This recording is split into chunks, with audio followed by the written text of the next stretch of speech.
Private Nation, Purple and Gold family. Stand to your feet.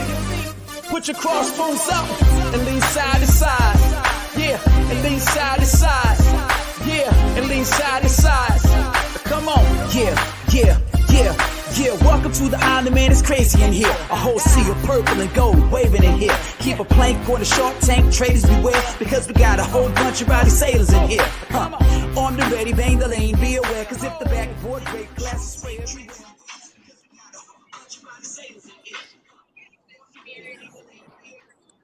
Welcome in to the Pirate Football Playback. Pirates escape with a victory 31-28 over Charleston Southern. I'm Dave Richmond along with Kyle from LaGrange. Barber, how are you, dude? Oh, just peachy keen, jelly bean. What a tremendous performance by the Pirates tonight. Couldn't be happier. No, that's BS. At least we won. That's all I can say. At least we won. Bubba Rosenbaum driving home with his great family. How are you? Doing well, Dave. Like Kyle said, it was a victory, but that was about it. No, I mean, it's one of those things. I mean, you go back and look at the tape, and there will definitely be some positives to pick out. But frustrating night at Dowdy Ficklen for sure. Being shut out offensively for 3 quarters, 2 for 12 on third down, outside of the 74-yard touchdown run by Keaton Mitchell. Really struggled to run the football. I think averaged something like 3 to 3.5 yards a carry. The passing game, made a couple big plays, but still not what you needed to be by a long shot. So, and I know we'll dive deeper into things as the show goes on. Alan Thomas, what's up, brother? I know that you were very frustrated like all of us. Welcome into the show. Just glad we don't have Monmouth on the schedule this year. Our house. I don't have a rim shot. I'm just really curious to hear the comments from coaches, and I hope at some point some folks in the media decides, to be professional and start asking questions about what our approach is in terms of, playing down the competition. And at some point, some accountability is going to have to come into play with this. And hats off to Charleston Southern, just a team that could have mailed it in after a very demoralizing loss, I'm sure, for them last week. And local kids on this team, I'm sure, had them pumped up. Some of my alma mater kids from West Craven, and I think Rose High and some others. And hats off to them. I mean, their quarterback played his guts out, running, passing, and those kids are going to sleep well tonight. And they deserve the win tonight that we were gifted, and we'll take it, just like South Carolina took the one over us a couple of weeks ago. But at some point, accountability has to come into play. So I'm sure we'll talk more about that. And also, last but certainly not least, from the Logan era, a guy that we love very much on defense, and we love your intensity, your passion. Matt Simmons, how are you, man? Boy, I might bring a little intensity tonight, Dave. I love it. Thanks for having me on, guys. It's always great to talk to you. And I'll just say I'm disgusted with the performance tonight. I don't think we were ready to play a college football game. We weren't ready schematically, and we weren't ready emotionally. And we played a Charleston Southern team that, we said there was a comment earlier in the week that this was going to be their Super Bowl. Well, they sure as hell played like it, and they took the game to us. And, quite honestly, we were lucky to get out of there with a win, which is really disappointing. And something didn't seem right in the preparation for that game. I'm not sure exactly what it was, but it seemed like we were very flat. And that's hard to understand when you're coming off a big win. You should be sky high, and you're back home for what should be a pretty stress-free Saturday night in Dowdy Ficklen Stadium. So the team's going to have a lot to work on this week for sure. No doubt about it, guys. I'll tell you one thing. I will say this for my comments. Very disappointed that if we play like we did in the second quarter and the Marshall game in the fourth quarter last week, then we can play with, I wouldn't say every single team in the country, but we can play with most teams in the American for sure. Now that we've got the conference play coming up, very disappointed that this coaching staff, I will say this, You want to like them, but they play so conservative. Those runs up the middle is to run clock. Look, guys, if you're up, like 45-7 or, way up, then you can understand why you'd be running clock. But we were not up to run the clock. And I know AT, you said it. We've got to find a way to. You have a guy that's his fourth year as a quarterback. Do you not trust him? Breaking news, Dave. Breaking news. Quote from the press conference. According to Mike Houston, the biggest thing the players need to correct is to listen to him and not everybody else. So just so you guys know, it's breaking news from the press conference. Okay. Well, the bottom line is that they've got to open up the playbook, and they have a playbook. Look. Mike Houston will decide what we run. You listen to him, and no one else. Well, I'm just telling you that we want to win football games, and he wants to win football games like we do. Nope. We're gonna run the ball. We're gonna do it. We're gonna pound our head into the ground, running the ball over and over again, because that's what Mike Houston wants to do. We're gonna get 3 yards at a time, and we're gonna beat our heads into the effing wall, despite having loads of talent at receiver, despite having a quarterback who's proven he can throw the ball all over the field, who's proven he can pull it down and run it. What we're going to do is we're going to target the same 2 receivers, C.J. Johnson and Tyler Snead, and we're going to run the ball 3 yards in a cloud of dust, and you're going to be happy with it. Well, let me ask you this: how many people out there are happy tonight? Not many, dude. If you couldn't detect the sarcasm, that's just. I'm sure what I'm sure what Mike Houston's comment meant was the guys this week were believing all their own hype that they had arrived over the win against Marshall, and he thinks that had a lot to do with the performance tonight, and I think it did in the first quarter. But how you can explain what happened at the end of that, in the third and the fourth quarter, that wasn't coming out flat and believing that you've arrived and listening to everybody telling how great you are because you beat Marshall. That explains the first quarter. That don't explain the third and fourth quarter. Well, let me say this. When we needed points, we sent in 2 tight ends, Calhoun and Jones. We split them out. They matched up on DBs, knocked them on the rear end. Keaton Mitchell ran it for 78 yards. We moved the ball. We ran versions of our playbook that we needed to push down the field. And I really think after that, he literally shut it down. I'm not sure if in his mindset whether we're not going to show wrinkles for Tulane next week or what we're thinking. But it's just so mechanical. And it really almost came back to, and I'll say it, cost him his job. If he had lost this game tonight, which very easily could have happened, this is one of those that you ever get in trouble with your spouse, ends up on that list, this would have been on that list. Hey, I know Bubba has some guys. Let's go to Bubba now. He has comments from the post game, and I know he can do that for Coach Houston. Yeah, you guys hear me okay? Yeah, go for it. We got you. Gotcha. Okay, yeah. Initial thoughts on the game. That ended up being an exciting one. Definitely do not want to start the game how we started the first quarter. I am proud of the guys, and they battled back to take the lead before halftime. A little frustrated with some things in the second half, but a veteran coach once told me to never forget how to celebrate a win. Hats off to Charleston Southern for a great ball game. Their quarterback can make a lot of things happen with his arms and with his arm and legs. Very impressed with the way they played tonight, and they have a chance to have a good year. Of course, our main concern is with us, though. We have some things we need to get corrected. The biggest thing that needs to get corrected is to listen to me and not everyone else. I said it all week, but sometimes you have to get hit in the mouth to listen. Hopefully it was a great learning experience for us. It's easy to learn off a win. Now we're Bubba, we lost you. Did you mute yourself? Oh, man. Well, Kyle, going back to your point. Hello. There we go. You're back, Bubba. Okay. So now we're 2-2 with conference play starting next week. We play a very good Tulane team at home.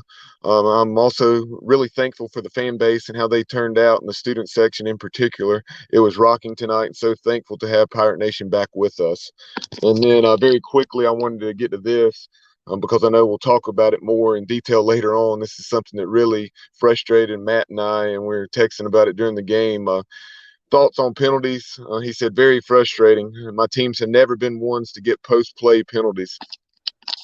That is something you can't have, and it's detrimental and a lack of discipline. We talk about it all the time, and it cannot happen. Is it you or the team? Well, I agree with him on that last point. But Yep. besides that, not many of his comments were very impressive to me. I think you got to take some accountability from a coaching standpoint on the game that was called tonight offensively. Like AC was saying earlier, there was some piss poor play calls in that football game, and Donnie's calling the plays, but I believe he's just calling what Houston wants to run. And it's like AT pointed out at times. We got more creative with the offense, and it worked. And we I guess he thought it was we put it away at 17 points, and Charleston Southern was just going to cash it in and call it a night. But that wasn't the case. Look, we are a much better football team than we played tonight. Had we played like this against South Carolina, Appalachian State, or Marshall, we'd have lost all three of them by 50. Yep. So yeah, we're a much better football team than we played tonight. But how much of this can you take? And had we lost this game, like AT said, if we go on and if we went on and had a 3-9, 4-8 type season after losing this one, he'd probably got fired. That's a game tonight that if you lose it, it's like AT pointed out, it goes on that little list of things that your wife holds against you. In this case, his wife being John Gilbert, and come the end of the season, we're lucky to win, but we cannot play offense like this against Tulane. I don't know what the finals is. Anybody got that final? Was it 28-14 UAB? Just one moment. I'll confirm that, Kyle. Okay, but we can't play like this against Tulane. Tulane's a very winnable football game, but not if we play like this. Yeah, Matt, with this game, one of the things that's frustrating is the defense didn't play well early on, and I know I wouldn't say that they had a stellar performance, but the offense. I mean, the name of the game is you got to have a strong defense to stop the other team, and you've got to be able to score points. I mean, you got to score points to win the game, as we know, and it's frustrating when this offense, like Kyle was saying, we've got plenty of weapons on there. Allen was bringing up the great point about the tight ends. What are you seeing as a former player that's missing that all of us maybe that are not former players are not seeing? Well, I see a few things. I mean, defensively tonight, a lot of our blitzes, and we were pretty aggressive blitzing. We were trying to go after them. But some of our blitzes looked really discombobulated to me. We just looked off. The timing looked off. We did start to get some pressure at different points in the game, but oftentimes they would pick up the blitz and it was just easy pass plays down the field, and we couldn't get home. So I think we need to clean up our blitzing a little bit. And there are times when I think you need to back off a little bit and not be so aggressive. But that quarterback, who's a running quarterback, in my opinion, carved us up pretty good through the air. I think he threw for over 400 yards, that's going to be really disappointing to Blake Harrell. I mean, that was just not a good performance. And then offensively, Dave, the thing, and I keep going back to this every week, we make things too simple for the defense. We don't stretch people horizontally. We rarely stretch the field vertically. To my knowledge, we haven't called a wide receiver screen the entire season, and I'm pretty sure we haven't called it one time the entire season. Which is a staple in college football. It's the easiest play in the world. You flip it out to the wide receiver, you pick up some quick yards. We don't stretch people horizontally.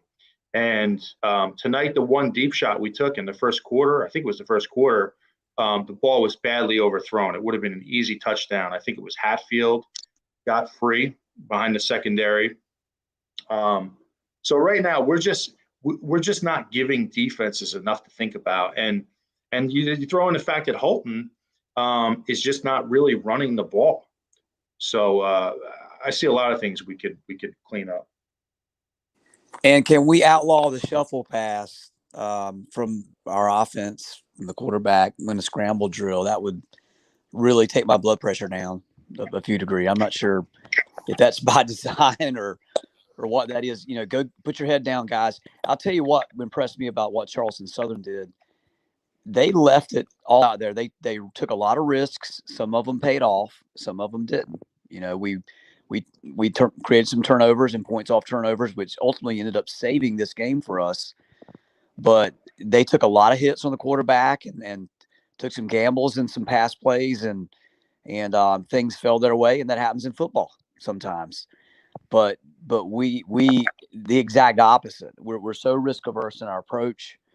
We used to joke about it being the ugly baby syndrome when Skip Holtz was here, but look, that was 20 years ago, and Skip Holtz' approach to offense looks sophisticated compared to what we're doing now. And I just think we literally, instead of showing up with a lunch pail, I think we mailed it in this game. We were very lucky to win this game. We're very lucky we weren't down 21-0. I looked up when there was 13 minutes and 30 seconds left in the second quarter. The other team had run 34 offensive plays, had 211 yards of offense after one quarter. And they were at our whatever yard line, and thank goodness they missed the field goal, and then all of a sudden there was a 10-point swing. We get the big run. And but look, I mean, do you learn from again? Here we are again. You think teams starting to develop an identity after game 2 and game 3. I don't know who we are. And at some point, as we enter conference play, I think they're just so focused and obsessed with not showing what we can do as we go into conference play and trying to get a win next week, that it literally almost could have cost a man a job tonight. I think you may look back on this one, and this will be one of those circle games we'll talk back later in the year and say what, between this game with CSU and what happened with Tulane, this season will turn. Yeah, And guys, well, you know what? He'll look real smart, AT, if we beat Tulane by a couple touchdowns next week. Otherwise, doing this won't worth a damn, was it? Yeah, if Calhoun goes for $128 next week and 2 touchdowns, and Jones picks up 1 or whatever, and yeah, we'll look brilliant. And we run for 140 yards, and Holton throws 40 times for 350. But in the meantime, we get to pull our hair out this week, and I guess we'll see if he's a genius or not next week. I remember Mo doing that crap against A&T, and it cost him the ball game. But we beat UNC the next week, didn't he? Yeah, that's when Ehlers ran. Remember that?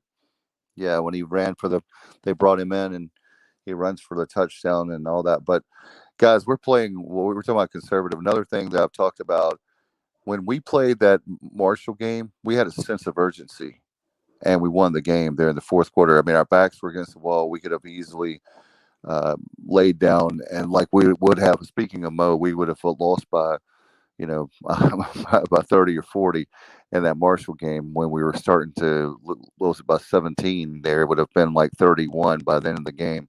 We have lost by, but we don't have any. We went back to not having a sense of urgency. It feels like that we're saying we do have a lot of weapons. We do have more depth now, but we haven't proven anything. We haven't had a winning season in 6 years, and we try not to harp on all those stuff. But why don't we have a sense of urgency? Everybody wants to. We still have a chance to win a conference. We still have a chance to go to a bowl. We haven't, but we haven't earned it yet, and that's my frustration. Is that Kyle, you made a great point. You guys are talking about the fact these guys didn't show up.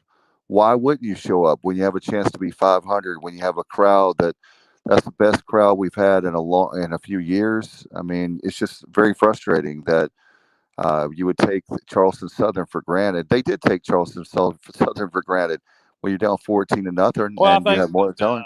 I think it was the coaching staff. I mean, it's the players might have been more excited had the coaching staff not have had a game plan that they kind of just indicated to the football team that they could just roll their helmets out there and win the football game. Coach Houston says, "Listen to me," and we come out with a game plan like that to be ultra conservative on offense. So I guess he did listen to you. When we're hiding stuff for Tulane, as AT indicated, and I hope AT's right that we are hiding things for Tulane.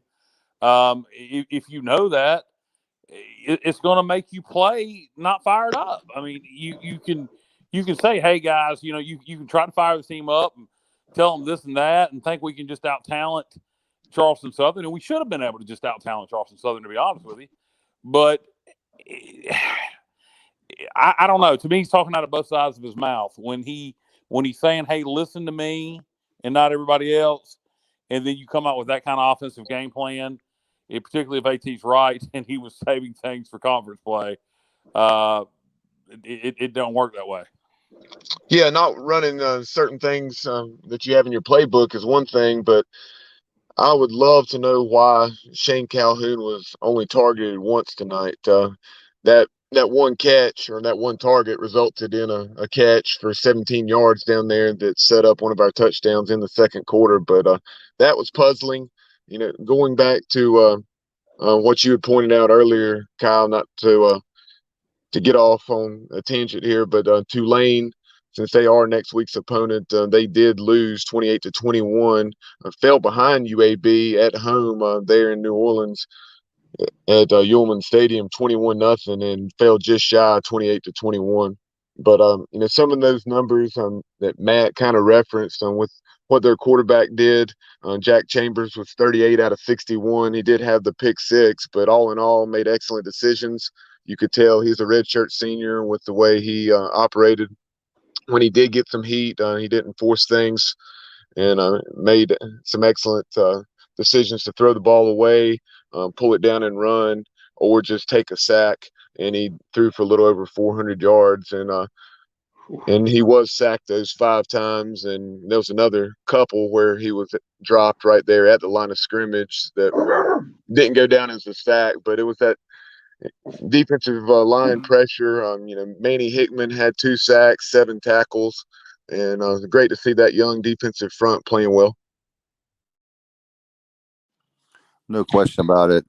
Hey, Matt, one of the things that struck me was one of the things that I was thinking about this week that didn't happen is I thought that we would be very aggressive, come out, take command of the game. And one of the things that your former coach, Logan, used to pride himself publicly and then behind the scenes, I remember with the Steve Logan show, the radio call-in show, is the very fact we played 50-some players. We played a whole bunch of players. That's something that we only saw Garcia one time tonight. But what about you? What about you with the number of players being played, being that you are a former player? So I have a maybe a slightly different take on rotating. Rotating is great, right? It gives you an opportunity to stay fresh. I do like to rotate to a certain extent. Sometimes, this is where I might be a little different than some other people, but sometimes I feel like you can rotate too much, right? So when you're running defensive linemen in and out of the game, when you're running wide receivers in and out of the game, I think it can actually backfire a little bit because you don't pick up on the keys. You don't pick up on some of the plays the other team is running when you're constantly going in and out. So I do think sometimes I actually feel like we rotate a little bit too much, and that's maybe a slightly different take, especially defensively. But in terms of Mason Garcia, Dave, specifically, I really think that he needs to start getting some reps. I think that it's time. This is his, second full year in the system now. We are struggling offensively. We know he's got a cannon for an arm. And one of the things, you mentioned Steve Logan. One of the things he used to do that was very different is he would always give his backup quarterback a full series in a game. Whether it was the first half or the second half, regardless of the score, he had a pre-scripted plan where the backup was going to come in and get reps and take a particular series. I think that's what we need to start doing with Garcia. The kid needs to play. We need to see him on the field, and we need to utilize his arm. And I think we're really missing an opportunity. And I was really expecting to see him play the whole second half tonight. So the fact that we couldn't even get to him just really, it's even more disappointing, when you look at this game that we couldn't get to our backups. Yeah, what's more important, developing backup talent that you may need later in the year, disguising your playbook to try to get a win next week. When you're playing a 11 or 12 game season, attrition's going to happen. You're going to lose players. And if you're playing to win instead of playing not to get hurt, I mean, sometimes you're going to have guys that have to sit from time to time. But right now we're going to be left, without, proper game experience at folks that touch the ball a lot. As you guys know, and anybody who's played the game, you better have guys that have reps that can step in. And in some positions we have depth, but I'm just really afraid, as you mentioned, especially at quarterback, it's going to come back to bite us later. If we don't start to kind of, diversify our approach a bit. But that's why these guys get paid the big bucks. And at the end of the day, they will sink or swim based on some of these very drastic decisions that are being made right now. And hey, the guy's sitting here at 2-2, and maybe he's a genius next Saturday when we have this conversation at 10 or 11 o'clock, and we're talking about kind of a 2-week swing and figure out what our identity as a team really is. And I've heard nothing about Calhoun being hurt tonight or anything, and I guess I'm going to own this one way or the other, but I really feel like that everything we're gearing in terms of what we wanted to show is really being, in many ways, kind of held close to the vest until we get into next week. We've seen some things that we can do that work. And when we got in trouble and stressed tonight, we glimpsed some of those pages, and we'll just see where we are. Hey, guys, I got kicked off here a minute ago. I got a phone call. AT, you said something earlier about tonight's game could have cost Coach Houston his job. Were you speaking in general, or do you know anything about his relationship with Gilbert? Obviously, it's year 3 of his contract, and it's kind of after year 3, it's time to renew or fire. Do you know how things are with him and John Gilbert? Have you heard rumors, speculation? Well, as they say, the smelly stuff rolls downhill, right? And I think that there's many people. I don't think anybody's safe other than the chancellors at this university right now. We got a lot of work to do as a university, a lot of work in terms of dynamics and how we're going to build this program. There's a lot of people that, are taking a hard look at all the leadership that we have all the way down the line. You got a new head boss that didn't hire any of these people, right? Inherited all this. So what are we doing to get out of the financial hole? And do we have the proper, expertise to get that done? So, when you're the head honcho and your role is potentially in question, then everybody's role is in question in terms of ability to perform. That's what I'm talking about from a macro standpoint. But part of it too is just kind of ingest, but not ingest that. This is one of those situations that your significant other will circle and come back and throw in your face. And find a way to drop it. And it puts John Gilbert in a tough situation, inheriting the financial mess he inherited. He's not a very exciting guy. He's not the kind of guy that gets people to rally behind him. And then you got a lot of people, and I'll be one of them, that point to somebody and go, Scott Weatherby. When you got that guy out there that so many people want. It's not bitching without offering a solution. It's just bitching. But then you got people going, well, what about Scott Weatherby? So, yeah, I get what about Jeff saying. Barber? I mean, Jeff Barber, we had on the show. Yeah, Jeff Barber's trying to end of his career. Scott Weatherby's got a lot of gas left in the tank, and nothing against Jeff Barber, but it's kind of an interesting spot for John Gilbert to be in, and I'm not so sure Gilbert can't get the job done. But I'm not so sure he can. But what you say is right, AT. When your job being evaluated, and the guy under you, in the most important sport, is struggling, yeah, you're right. Nobody's job safe. One thing too, guys, is that have you guys heard a rumor? I want to address this because you guys follow the program closely as well. There's a running back in the running backs room that's talking about transferring. Have you guys heard anything on that? I haven't. I mean, we've really struggled with keeping depth in the running back position. I mean, we've got young freshmen and some others that we we feel have a lot of potential, but we're not getting a lot of folks in rotation right now in the backfield because, as was mentioned here tonight, sometimes you got to let your best guys get lathered up and go run. But in the current era of anybody can transfer for any reason and NILs and all this other stuff, attrition is in the NCAA addressing that, adding more scholarship positions. I would not be surprised, but I'm not particularly aware of it. I have heard that rumor, guys. I know exactly what you're talking about, Dave. And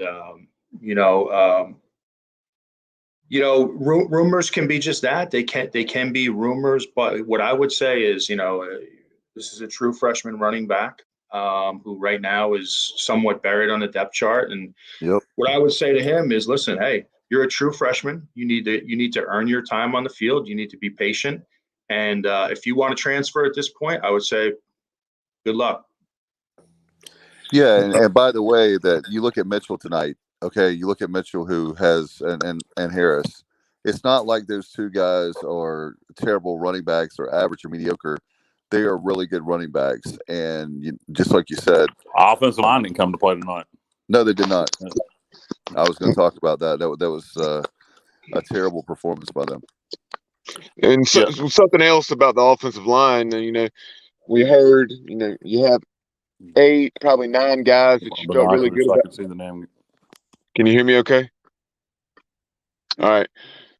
8 or 9 guys that you felt really good about on the offensive line. Obviously, you had Bailey Malavik go down with a season-ending injury against App State. So you've been without him for 3 weeks now. And then one of those guys that was initially a backup, number 60, Rob Vanderline from Oregon State, transferred from the Beavers. He went down the night, and I don't think he came back in. I could be mistaken. That was one of the things I'd have loved to have been able to ask Coach Houston post-game what the update on his status was. But that would be 2 of our top 9 offensive linemen are out. Yeah, even more reason why you aren't just going to line up and run through the 3-hole, 10 times. You got to create a little more deception. But anyway, we'll see where that goes. Hey guys, got a special guest here beside me, friend of the podcast, the legendary one and only Brendan Shapiro. Brendan, say hey. Hey, how you guys doing? Brendan, what are your thoughts on the game tonight? From a young graduate standpoint, how do you feel about tonight's performance? I'm happy to get the win, but not particularly confident going forward. I definitely expected a wider margin of victory. And there you go. There's your thoughts from the Brendan Shapiro. We couldn't have done without those in-depth thoughts from Brendan.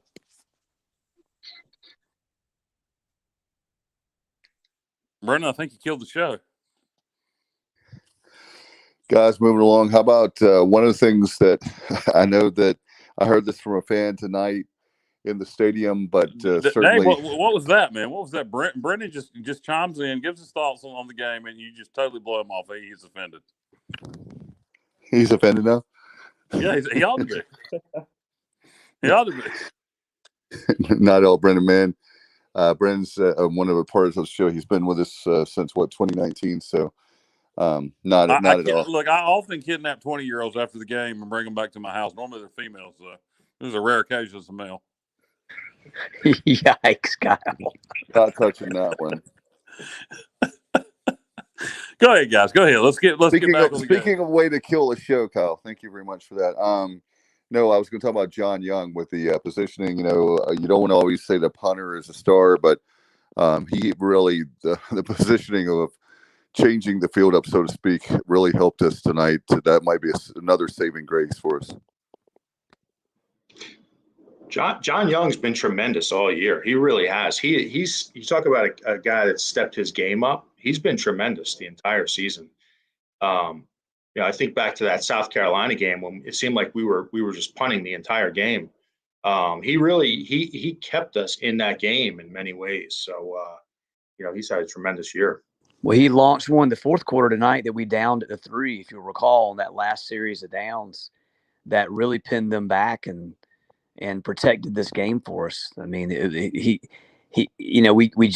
joke about the punter, but the punter is absolutely a weapon for us. And how about if Verity was still here? I mean, we've had great, and that shouldn't be taken lightly either. We've had pretty solid kicking across the board. I mean, we're looking for some silver linings here because we're all in agreement in terms of how we feel, maybe offensively and defensively. But we've had some good play on special teams, and I tell you, we had a couple of opportunities to break kicks for scores tonight, which we came really close to pulling off. Something else to take into consideration with what we've been talking about offensively, looking at the numbers from tonight's game, our average starting field position was the 34-yard line or better in each of the 4 quarters. So it's not like we're backed up a ton or something of that nature. No question about it. The bottom. What would you guys? You were talking about the bubble screen horizontally. Another thing that would for me with Ehlers is AT. I know that you always talk about let the big dog eat. For me, for Ehlers, what about just doing the spread? The run pass option, the RPO. Well, I'll tell you one thing, Dave, is it seems like him pulling it down and running it has almost been coached out of him. He's very reluctant to do that. I really think he's better when if it ain't there right away, 1, 2, 3. If he goes for his reads real fast instead of waiting for something to come open and taking a sack, just pull that ball down and pick up what you can. Yeah, he's a big, strong kid. He can run it. He has broke big runs in the past. And did tonight. He's not a traditional pocket quarterback. Quit trying to make him what he ain't. We'll find out next week because when we've taken the throttle off of him, and he feels comfortable, he gets lathered up. And if Holton doesn't throw it 40 times a game, guys, we've got a problem. We're going to have a hard time winning. And you look at we're starting to see some trends here in these games, painful games like South Carolina and like this one, you only have 17 completions. And sometimes, you're leaving a lot of bullets in the gun. Yep.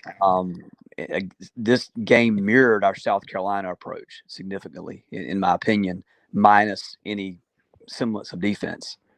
And the fact that we did crack open the playbook briefly because we had to in the second quarter because we were down 14-0 to surge back forward. But anyway, it's just really a bizarre thing I haven't seen taken to this degree by any program that I can think of. And I guess Houston's glad that he's 1-3 now against Charleston Southern all the time. Hey, see, how confident are you that this is holding a lot back in our playbook for conference play? How confident are you that we're going to see a wide open playbook against Tulane?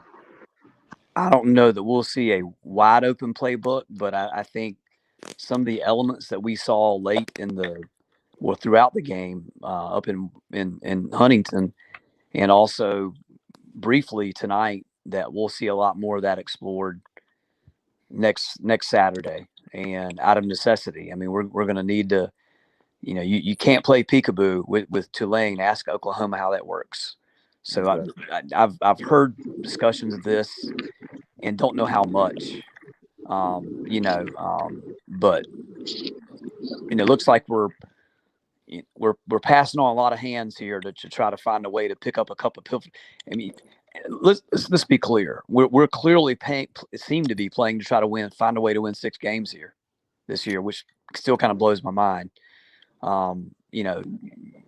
Who was it? The coach that said a couple of weeks ago about scared money don't make money, and some teams live by that and some don't. And we clearly have a different approach, and we're going to find out how much that plays out here in the next couple of weeks. Skip Holtz once said, some people are scared to shoot for the moon because they might miss and hit the stars. I tend to agree with you. I don't like that. I've heard so many people say we need to win 6. We need to get to a bowl. Our goal is to win 6. Our goal should be to win 12. Our goal should be to win a conference championship. Exactly. If that is your goal, most likely you'll win 6. Exactly. So, I mean, I don't understand that approach either. I tell you, it's like I say. I told the guys before we went live. One of the biggest shames of it is everybody was really positive after that Marshall game. People were feeling good. People were feeling excited. You had a relatively good turnout for Charleston Southern considering season tickets sold. And you could have had some fun in Greenville tonight and had a lot of people feeling very positive going in that Tulane game. Instead, now, everybody's going to be shocked again next week if we do beat Tulane. So, it is what it is. I'm going to be interested to see what Vegas does with that line. I don't know if anybody cares to speculate. I bet you it's going to be Tulane by 3. But boy, I wouldn't touch that thing. Hey, Matt, one of the things that comes to mind, I was thinking about in tonight's game, was one of the biggest cliches in all of sports is you play like you practice. To me, this was like a game that, again, if you look at this game like a practice, well, we didn't we didn't practice very well. If you're looking at this game as like a tune-up game for Tulane, then that's not going to bode well for us next week if that's the case. I agree with that, and you could just see something seemed off in the preparation, and to me it looked like Charleston Southern had the better game plan initially, and we had to adjust what they were doing, and it really shouldn't be that way. It should be we come out with the home crowd, and they have to adjust to what we do, and we start to dictate tempo, and we start to dictate flow. So I think they had the better game plan. I don't know how they practiced this week, but I don't think emotionally the team looked ready to play. That's for sure. They were too flat. And I think, this needs to be a week of accountability. If I'm Mike Houston and I'm going to that Tuesday press conference, this needs to be a week where Coach Houston looks into the camera and says, listen, our coaching staff needs to do a better job. We need to have guys ready to play. Last week was unacceptable, and we didn't have a great game plan. And I think he needs to take full accountability for that, because to come out and that game could have easily been 17-0 had they made the field goal. And you talk about being down 17-0 to Charleston Southern. That's embarrassing. Let's just say that is embarrassing. They're going to have a heck of a week of practice this week. I'm sure of that. A lot of hitting pads, right? They're going to be hitting pretty hard on Tuesday, Wednesday, right, Matt? Yeah, Dave. No doubt about it. Kind of elaborate I would go on full that. pads every day. Dave, can you hear me? Yeah, go ahead, Bubba. Go for it.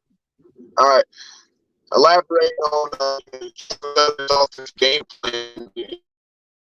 To the Pirates 59, and the defense played much better after the first quarter, but in the first quarter the Bucs had it for nearly 10.5 minutes. I think about 170 or 75 yards of offense or something at least, if not more. Excuse me, it's 227. It was 168 yards I think after 2 drives, but yeah, 227 yards of offense, and I guarantee you they saw how soft we've been the first 3 games against the pass, and we're playing soft, and they were content to take those hitches and underneath routes and dink and dunk their way down the field. And they had some scrambles mixed in by Chambers, maybe a design run, and all of a sudden they're up 14-0, and from that point on, they threw the ball 61 times out of those 100 plays, and 39 rushes, probably at least 5 of them, if not more, were scrambles by Chambers when we started to really get some pressure on him there in the second and third quarter. And you look at it, so they really threw the ball about 70% of the time, and I think that was smart. Seeing that we had given up 425 yards passing to Marshall, and just the way we had looked against the pass a large percentage of the season. Yeah, and they converted a lot of, if you think about it, 3rd and longs, 3rd and 15, 3rd and 12, 2nd and whatever. They about a number of mid-range passes, wide open receivers running free at the second level. But to their credit, they kept the play alive with a quarterback that could get out of the pocket and still keep his eyes downfield. And I tell you, if this kid played like this last week, it's hard for me to believe that this kid played. I'm almost curious now to go back and look at that game and kind of see what happened. Kind of curious for Charleston Southern's remainder of their season and where they're going. But anyway, we talked about this Thursday, if you remember that. It really was about us this week. Were we going to maintain a certain level of play, hold ourselves accountable? And we failed in that regard in this game, except for a very short period of time, just enough to find the win. But I think there's accountability that hopefully, I don't know we'll ever hear it because we don't seem to hear it out of this staff. And they don't mind dropping a player's name and saying that they had off week and this and that. And sometimes, everybody needs to drop in and to give you some wind sprints, and including the coaching staff. So we'll see where we are here. Again, we're back on the other side of that coin that we felt after South Carolina. We just pulling our hair out, trying to figure out what is the identity of this team, and I hope we have a better idea in about a week. Guys, one of the things, 2 points I wanted to make is one, during the game, it really felt like it was like I had envy for the coaching staff for Charleston Southern, but we've had Coach Denson on the show twice now. Fantastic. But it just seemed like they are allowing their players, meaning Chambers, they allowed him to be him. And our coaching staff won't let Holton be Holton. And I'm not saying that Holton had a great game and that he's the best quarterback since sliced bread. But you also have to, Matt, it would be the same thing with your coaching staff back in the day. If they didn't let you guys, they had schemes to let you guys be you guys, It's not going to matter who the quarterback is if you run what we ran tonight. It could be Holton Ahlers, or it could be Mason Garcia, or it could be David Garrard. If you run what we ran tonight on offense, it just, the only way that works is if you got one hell of a stud offensive line. Otherwise, what we did tonight ain't going to work no matter who's playing quarterback. Speaking of Mason Garcia, that's something that has not been mentioned yet, to my knowledge. Mason Garcia being put in the game there and scoring on about a 5 or 6 yard run. Yeah, that was good to see. That was a wrinkle that we did show. Yeah, and they need to get him more involved. Absolutely. It was great. It was great to see him to get in there. That kind of came out of nowhere. And I would really begin, if you think about it, really, what is the harm? What is the harm to get this kid in the game, get him a series here or there? It seems like we're very uptight with what we do. Let's get him in the game. Let's play. You have to play loose. You just get the feeling that, the guys out there, it seems like they're overthinking everything. They play very tight. And I don't know where that comes from. And you think back to Lincoln, right? And Lincoln had this swagger about him, and it was awesome. And I think it rubbed off on the kids. And they would just go out and they wanted to make plays. And you always heard Ruff talk about routine plays, just simple, your simple 5 yard pass play, your simple crossing route, routine plays. And they need to somehow get to a point where they play fast and loose, because every time we have the ball on offense, you get the feeling that something bad's about to happen. We're going to take a sack. We're going to turn the ball over. We're going to have a holding penalty. So I say just go fast, let them play, and put Mason in there. Let's not wait. And not only that, guys, we also have, speaking of another great quarterback, Stubblefield out of Houston, Texas, is another great quarterback as far as making plays. So not only Garcia, but certainly if you have some big wins in there where you score a lot of points, you could even have the third stringer in there too. Yeah, I think we blew that opportunity tonight, Dave. I don't know who else on the schedule we'll be blowing out enough to be playing our third string quarterback. But maybe we'll get lucky, but I just don't see it. I think unless there's injury or Holton throws for minus 77 yards. I don't see Garcia or Stubblefield seeing the field very much this year. Hey, Dave, very quickly, some comments on Facebook Live. Richard Alsbrook was chiming in earlier talking about the crowd and what a great crowd it was. And it was that. Coach Houston referencing in his post-game remarks, and he really emphasized the student turnout. But Alan Vick, after not having seen that in the box score, he chimes in saying it was 39,200, which is at least about, I want to say 1,500 or so more than what was announced for South Carolina, something like that. So great turnout by Pirate Nation, especially under the circumstances. And that just shows you what a big win like last week up in Marshall will do for you. And then, Brian Pace, B. Pace chimed in talking about Coach Houston's remarks concerning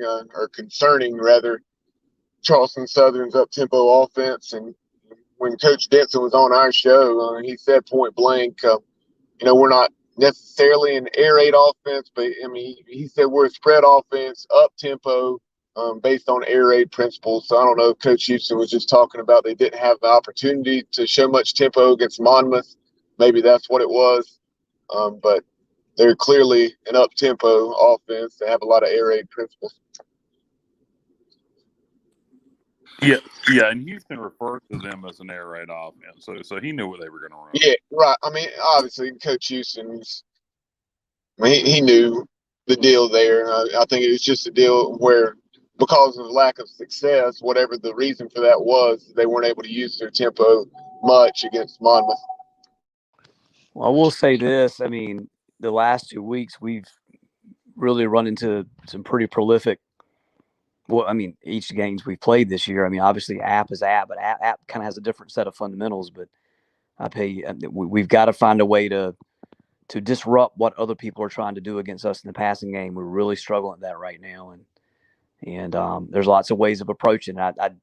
I do like a lot of our defensive backs we have right now. We're aggressive. We try to strip the ball. They play offense on defense. They scoop and score for us.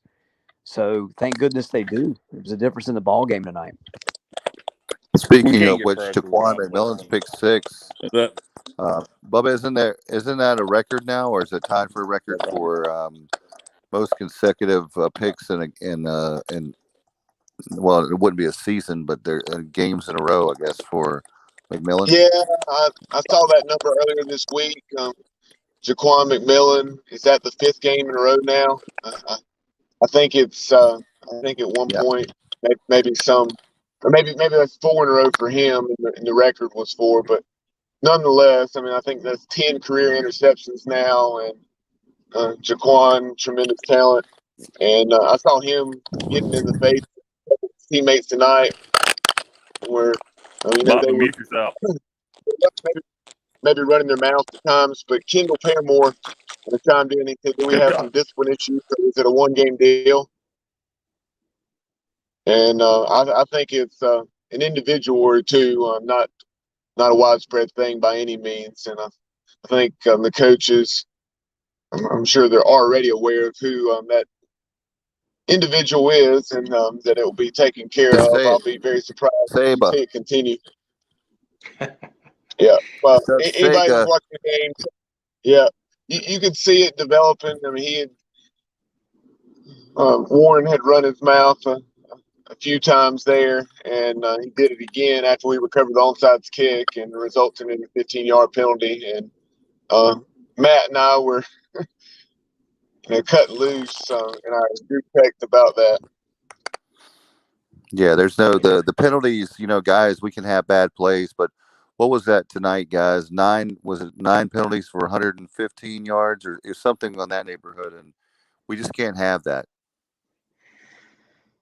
No, and that last penalty by 17, I don't want to, we used his name already, so I'll just say, that is unacceptable. You cannot make that penalty. He is not a young player. He's an older guy. I'll tell you, he plays really tough, and I like the attitude he brings back there, but he lost control of his emotions. And like Bubba said, you could see it coming. He was all night. He was kind of jawing. He was, he was up in the face of, the other team. And that penalty is unacceptable. I'm sorry, you can't have that. I would have taken him out of the game immediately for that. He would not have seen the field again. That you cannot lose your cool like that on the field. And that was could have been a critical play in the game. And one of those moments I was referencing, I want to say it was the third quarter. Autry Denson, Charleston Southern's head coach, was pretty irate and letting the officials know what was going on with 17. Yeah, and look, guys, with this is a situation where if you're Mike Houston, I mean, let's take his perspective. He's trying to win football games, right? If not, he's going to get fired. So you can't have a potential where this game was not supposed to be. Let's be honest and real. There's a lot of 50-50 games on this schedule. This is one we should have not. It shouldn't have been a 50-50 game. It became a 50-50 game. And so when you have a situation like that, I was very upset with you guys because I'm like, this guy knows better. This is not like a guy that's a true. Speaking of, we're talking about true freshman with the running back situation. This is not a guy that hasn't seen action and he's trying to make a quote name for himself. We already know you're talented. Just go out there and make plays. But the penalties, when we're trying to win football games, that one penalty can be the difference between winning and losing. Sure can. It sure can. And that almost cost us big time. And you saw this a little bit against App State, too. You saw some emotion that led to penalties. So that's a maturity thing. And the players, and again, it's not like Bubba said, it's not a widespread thing, but every now and then this sort of manifests itself. And it just can't happen. No doubt about it, especially if we're going to beat Tulane. And guys, we're down to we're literally down to the conference play. We're talking about winning 6 football games. This one next week is one of the ones that we really need. We need all of them, but certainly this is one that's next week at 3:30. Bubba, isn't this homecoming, Alan? Isn't this homecoming next week, if my memory serves me right? Not that it really matters as far as winning the football game, but you want to win homecoming if that's the case. I think that's correct. You want to win homecoming when you have a lot of people coming back, but this is a game we've got to have. We got to have this one, and it would definitely. Well, we don't have to have it as far as the 6, but it'll help us if that's the 3rd win. We'd already have half the wins with 7 games to go. It helps your percentages to get 6.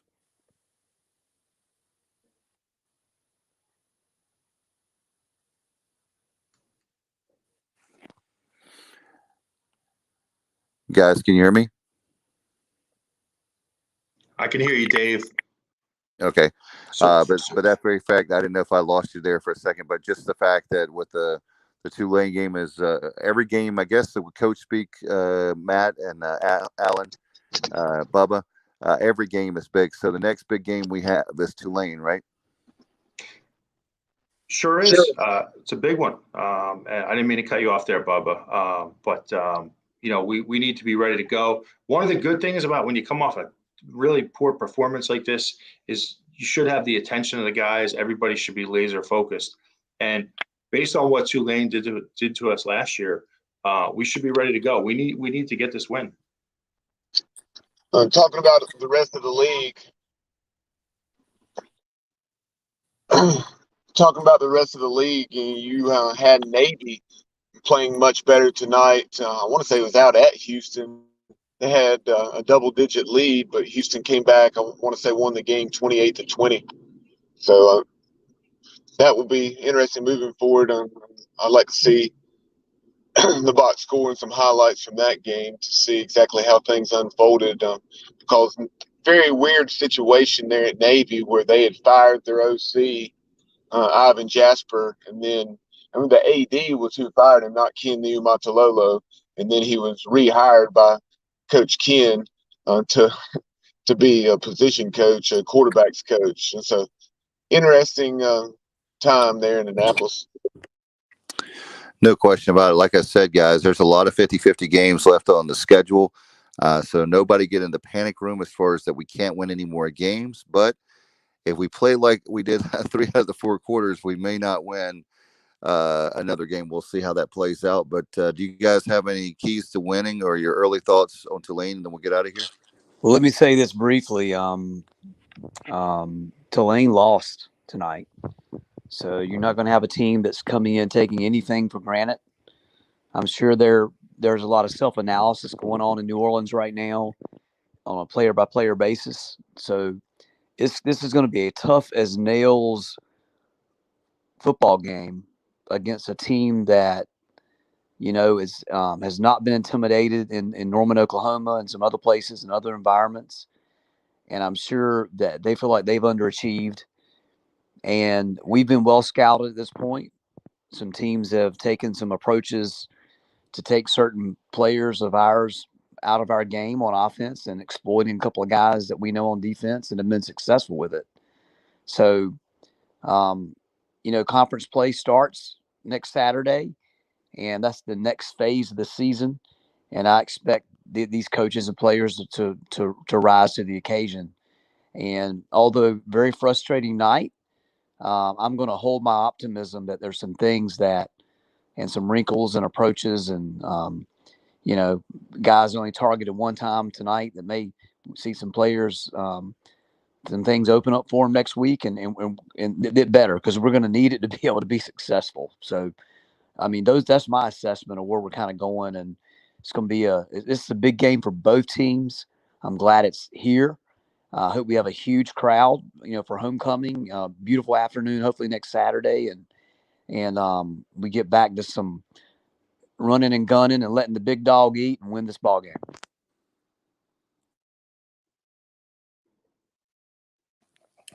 It's going to be a great time, and speaking of a great time, appreciate everybody viewing tonight, listening. Depending on your archives or certainly on anywhere you listen to your favorite podcast. And Bubba, I know we have a new sponsor too that we're very excited about. If you want to sponsor the show, you can email us, thesportsobj@gmail.com. I would love to have you, and certainly with the program, over 500 episodes, over 3.5 years, so over 300 years. That would be great, wouldn't it? But we were the first and original podcast for the Pirates. Yeah, no doubt about it, Dave. As you see there at the top of the screen, surveillance and security solutions for all your security needs. Give Tim Neal a call, 716-490-4503. Definitely appreciate Tim's support of the show. Very quickly before we get out of here, as far as Tulane is concerned, you'll remember they came to Greenville a year ago and won that game by a couple touchdowns. We're up 3 scores, and the Pirates made it a little bit closer there late. But Michael Pratt, tremendous quarterback, threw for right at 300 yards tonight. As their comeback fell just shy against UAB, 28-21. But he did throw a couple of picks tonight. I don't think he had been picked off prior to tonight's ball game. If the numbers I was seeing were correct, but definitely keep that name in mind, Michael Pratt, and that aerial attack of Tulane, and they have the ability to run the football as well. Last year, they were very strong on the defensive line. I do think they lost at least 2 or 3 guys to the NFL, but their defensive front is pretty stout once again. So offensive line, down a couple guys in their top 9. For the Pirates, that is, we'll have to play much better to have a chance next week. Then Air 873 chimed in on YouTube saying, did Calhoun have a catch tonight? Yes, he was targeted once, and he had 1 catch for 17 yards. No question. We need him. We need him, Jones, everybody, all hands on deck, as they say. All right. I want to remind everybody to like our Facebook page. You can follow us on Twitter and subscribe to our YouTube channel. Guys, thanks, AT. Thanks, Kyle. Thank you, Matt and Bubba, and all of you listening and viewing. Until next time, you've been watching the Pirate Football Playback right here on the Sports Objective. Good morning, everybody. Go Pirates.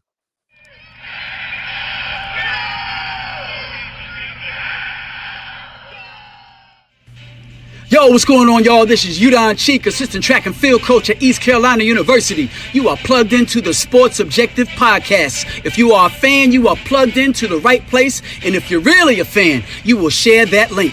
My heart is purple and gold. I'm a pirate down to my soul. And I don't back down, not at all. Find out when the cannons explode. Boom!